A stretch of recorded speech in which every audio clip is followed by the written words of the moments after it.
Now, next will be the royalties. No? The royalties we have here, royalties, and we need to classify again if it is resident citizen, non-resident alien, the non-resident citizen, NRA, ETB, and the NRA not engaged in trade or business. So, kung napansin nyo, pumunta na si NRC dito sa kabila, no? If it is resident citizen or non-resident citizen, NRA, and na NRA, ETB. No, sorry. Sorry, this should be RA.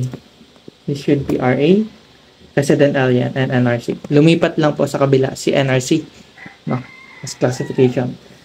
And number one, we have royalties. So, pag sinabi po natin royalties, these are the rights you have, the rights to earn when you own an idea or an artwork such as the literacy, books, and musical compositions, and other royalties. For example, di ba, kapag nagkaroon ka ng kanta, then some artists are earning from that, and tawag po doon is royalties. Okay. Now, let's have what are the royalties that are only subject by 10%. So, binanggit ko na kanina, we have the LBM. Pag nagka-diarrhea kayo, sumakit ng tiyan nyo, isipin nyo lang, LBM, ano yun?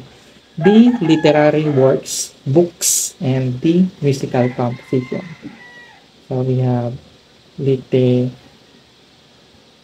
works, the LBM, the books, and the musical composition.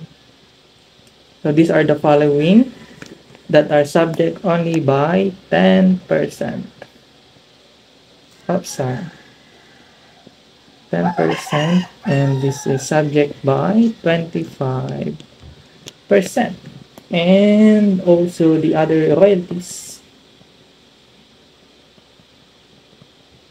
Other royalties, kung hindi po nabanggit na literary works, kung hindi nabanggit na books, kung hindi nabanggit na musical composition, these are other royalties, and they are subject by 20%, and also this will be 25%. Now, next, we have the dividends. And dividends, these are the income you receive from the corporations once they liquidate, no? Pag nag-liquidate na yung corporation, bibigyan na ng pera yung bawat shareholders or yung may hawak ng shares, yung mga co-owners, and that is called the dividends. And dividends are also subject by 10% here. Again, okay, ita-classify po muna natin let now. If it is received from, pag na-receive natin to galing sa, receive from, take note this, no, na-receive natin sa, number one, we have domestic corporation. We have also the joint stock company.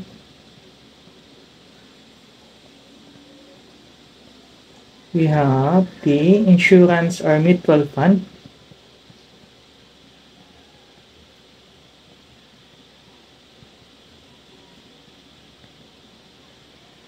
And we have the regional operating headquarters. Also, we have this should be of a multinational company, no? Multinational company. And we have the share of the distributable net income of general partnership. Share of distributable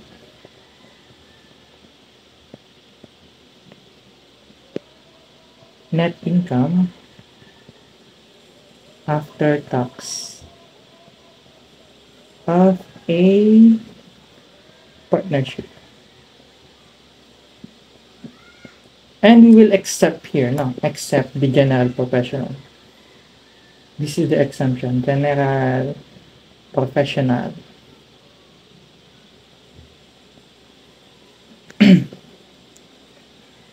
Partnership. They are exempted from here.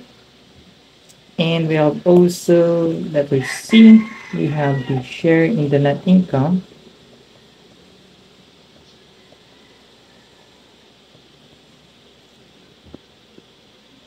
After after tax of number 1, we have association, joint account, and taxable joint venture or consortium. So we have here, and we should know the percentage of each. So pag na-receive natin from domestic corporation, that should be 10%.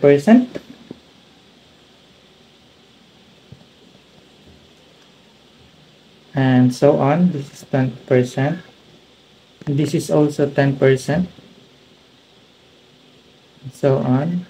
And this is also 10%. Again, pag na-receive mo, tapos isa kang resident citizen, na-receive mo sa domestic corp and so on, you will receive a tax of 10%. You will pay actually, not receive. And RA naman, and RC is also 10%. Ang naka-receive po, no? Tapos, yung kanino galing naman, ganun lang yun. And if NRA, ET, not a resident alien, engaged in trade, ang naka-receive, that is subject to 20%. And also, this is also 20%. And also 20%. And again, this is 25%. 25%, 25%, and this is also 25%. Now, again, kapag sinabi po kasi natin share in the income of a partnership, kapag general partnership po, the share in the partnership in the income is treated as dividend income. So, kapag mayroon tayong partner, nagkaroon ng partner sa A and sa B, yung ma-receive na lang income is called the dividend income. So, these are subject to FWT, which is generally at 10%. Pero, kapag ang naka-receive is GBP, these are not considered as a dividend income. No? And take note again, kapag partnership lang, yung na-receive nilang income, yung distributable income nila is considered dividend income. And that is subject to final withholding tax of usually 10%. But if GPP, General Professional Partnership, yung maka-receive, that is not treated as a dividend income. And thus the shares in the income shall be taxable to partners on their own individual capacity. How? Kasi yung, for example, yung gross income, kapag ang gross income, take note lang dito, sa GPP, kapag ang gross income is less than or equal to 720,000, this is subject to CWT. And this is, magkaiba po yung creditable withholding tax sa final withholding tax. Pag sinabi po natin creditable withholding tax, ito yung tax na pwede nating ibawas sa tax natin. Pag final withholding tax, na-receive na natin yung pera, pero yung magbabayad ng tax is the withholding agent. But itong creditable withholding tax is parang regalo to sa atin na pwede pa natin mabawasan yung tax natin. So that is CWT. And kapag naman more than, no, sa general professional partnership, pag more than 720,000 yung income, this is subject to 15%. And this is 10%, this is 15%. Again, this is CWT, no? 10% and 15%. And kapag partnership, this is 10% FWT. FWT. So, magkaiba po. Yun na, CWT and FWT. Magkaiba po sila. Okay? So, what are the things we should remember? Also, kapag sinabi naman natin taxable joint venture,